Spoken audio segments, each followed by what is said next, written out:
Welcome to the latest episode of the Alex Partners Tech 10. The Tech 10 is a video series where we bring together respected industry experts to discuss and debate the latest technology trends and innovations.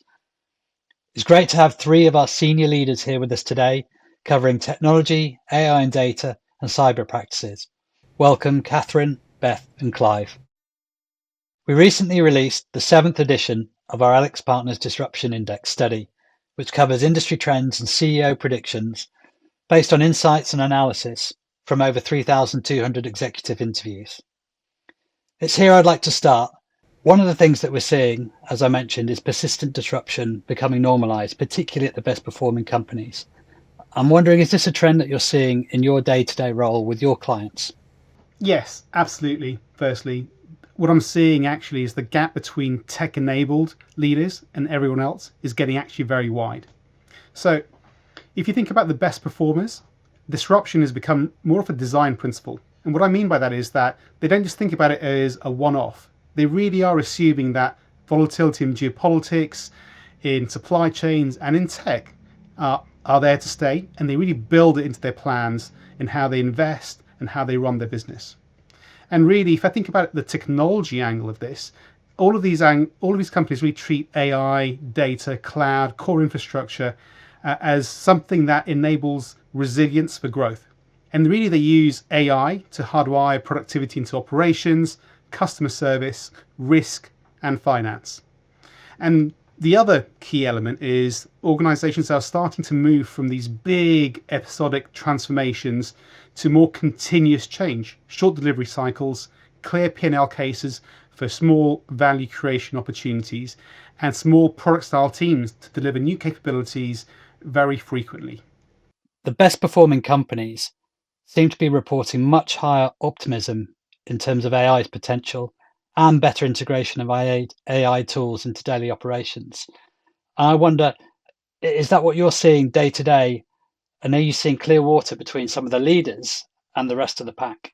The businesses that I'm seeing be more successful with AI, I think the watchword is practical. I think we're beyond hype, and the businesses that are taking advantage of it are those that are just being incredibly clear-sighted, practical. They're no longer asking the question, "What's possible?" Like, what's the latest? They're asking the question, "What's actually being achieved now? Where can I deliver? Where will it make a difference? What people do I need? How do I make it happen?" So you're sort of seeing a shift from businesses having scattered pilots towards having a more disciplined CEO sponsored program. That doesn't mean it's centralized, but sort of more driven. You're seeing businesses look at aligning their operating model and their capabilities. They're thinking about the funding model. They're thinking about the talent they need. They're thinking about the ethics and how they meet regulation and making sure they're designing risk management into the AI from the start, for example. So sort of in short, the businesses that are getting ahead are those that are setting themselves up for success from the start and therefore having less wasted effort. And I suspect the reason there's a bifurcation between those that are optimistic and those that are less are those that are starting to crack that code of how to practically succeed are naturally becoming more optimistic in where it will be successful. Many others haven't and are seeking advice, frankly, on how to help cut through that. And it's a privilege to help those clients see their way through. Cybersecurity was at the top of the issues list last year. And once again, this year, it's registered as one of the most important digital issues for companies to address. We've seen first-hand evidence over the last 12 months of how disruptive cyber attacks can be across a range of industries and companies. So how are the businesses you're working with preparing themselves? And are we seeing a shift here in terms of their cyber stance? Yes, absolutely. There's been a significant shift over the last couple of years, as the index has highlighted, and cyber is more and more becoming part of the strategic mission, which has long been needed. Sadly, it's an unavoidable reality that attacks continue to increase, and major brands and organizations are finding themselves in the crosshairs. But we are seeing those organizations which are most successful or most resilient, much as Catherine pointed out, they're no longer treating cybersecurity as a bolt-on or an afterthought, but are as an essential part of their mission. And elevating cybersecurity in their business puts an emphasis on doing the essentials better to protect that business.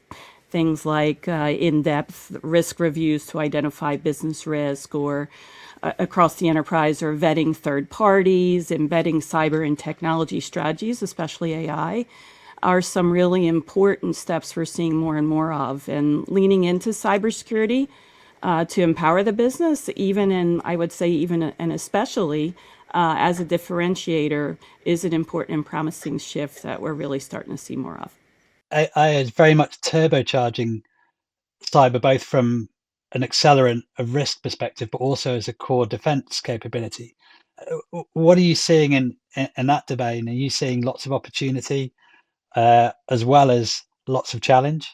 We're seeing, sadly, more and more advanced attacks using AI. So it's important now more than ever to ensure cybersecurity is part of the solution, is part of your enterprise strategy, is part of your AI strategy from the start. And again, as we were talking, those that are most successful at this are.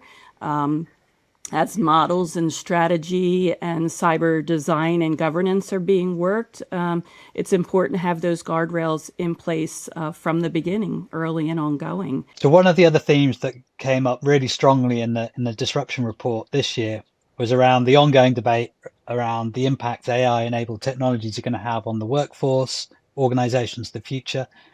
Now, there's two views here. There's a more pessimistic view that automation is going to potentially reduce the workforce, and we're potentially heading into a time of significant job market reduction. And on the flip side, there's an argument that new roles are going to emerge and will become more productive, and there might be a boon for the economy. So I'd like to throw a question out there to you all about, what's your perspective on where we're heading in this regard?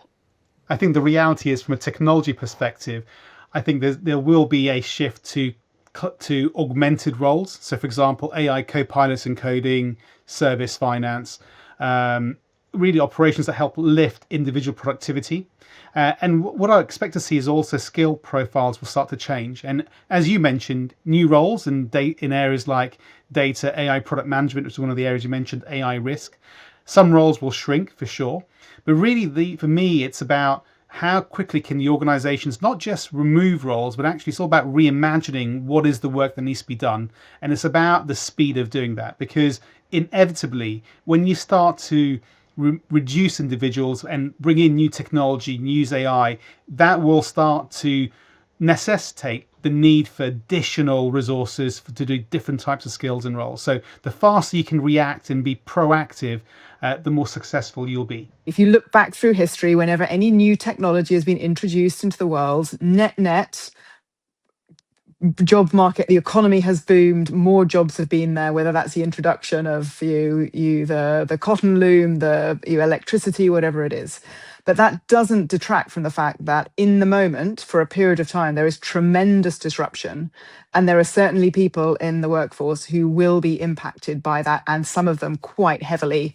And therefore, success for us generally is about how we navigate and adapt from the skills and the profiles and the roles that we will eventually have, and how we help people in the roles that are being disrupted today. So I don't think we should shy away from the fact that we need to really think about what are the skills to be developing in the future, how will those roles augment, how do we actually equip the next generation, etc. So for me, it's not an either or, it's a matter of time frame. In the long term, there will be more jobs, there'll be more productivity. I would expect it to be a good thing. I am a glass half full person. But in the short term, a huge amount of disruption, and it's incumbent on leaders of organization to take their businesses through that.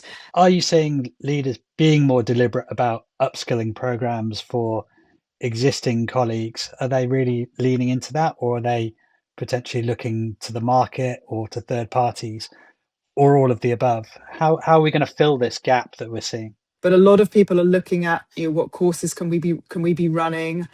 How do we sort of upskill people on individual things? Organizations are starting to have partnerships with business schools, for example, for executives. There's a lot of the activity happening, but I see huge variety in quite how much energy is going into it.